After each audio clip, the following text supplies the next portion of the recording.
कुछ कहानियाँ हमें रुलाती नहीं हैं। प्रेमचंद्र की कहानी कफन ऐसी ही एक कहानी है। अक्सर लोग कहते हैं घीसू और माधव बहुत बुरे इंसान थे, लेकिन सवाल यह है, क्या ये कहानी सिर्फ दो बुरे लोगों की है? आज हम इस कहानी को 4 हिस्सों में समझेंगे। कहानी की उसकी असलियत क्या है, लेखक का संदेश क्या है और आज के समय में इस समाज पे इस कहानी का क्या मतलब निकलता है। कहानी के 2 प्रमुख पात्र हैं, घीसू और उसका बेटा माधव।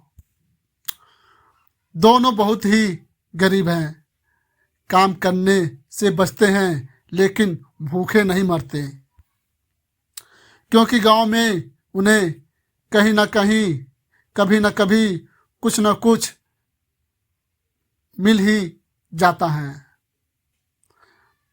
माधव की पत्नी बुधिया गर्भवती है। एक रात उसे तेज प्रसव पीड़ा होती है। घर के अंदर एक औरत दर्द से तड़प रही थी और घर के बाहर घीसू और माधव आग जलाकर बैठे थे। वे आलू भून रहे थे। वे जानते थे अगर आज मेहनत भी कर ली तो भी जिंदगी नहीं बदलेगी। कुछ समय बाद बुधिया की आवाज आनी बंद हो चुकी। बुधिया मर चुकी थी। यहीं से कफन कहानी की असली सच्चाई शुरू होती है। ये कहानी सिर्फ गरीबी की नहीं है, ये उस हालत की कहानी है जहां इंसान अंदर से टूट चुका होता है। घीसू और माधव हमें अजीब लगते हैं, लेकिन प्रेमचंद्र जी हमें उन्हें समझने के लिए मजबूर करते हैं।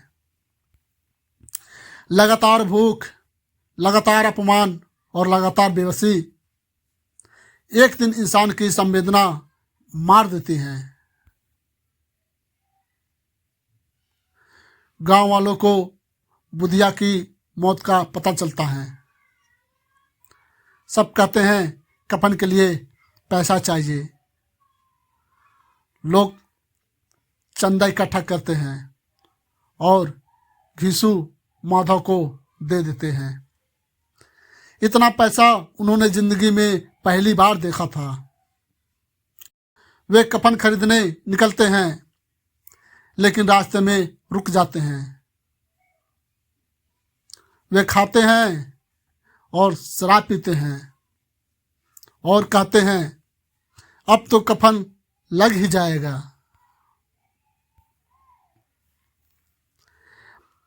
प्रेमचंद्र जी घीसू और माधव को महान नहीं बनाते, लेकिन वे उन्हें राक्षस भी नहीं कहते। लेखक हमसे पूछते हैं, क्या समाज की कोई जिम्मेदारी नहीं? अगर मेहनत का फल न मिले तो इंसान धीरे धीरे टूट जाता है। गरीबी सिर्फ पेट नहीं तोड़ती, वे सोच भी तोड़ देती हैं। कफन आज भी उतनी ही सच्ची है जितनी 100 साल पहले थी। आज भी हम मजबूरी को आलस समझ लेते हैं।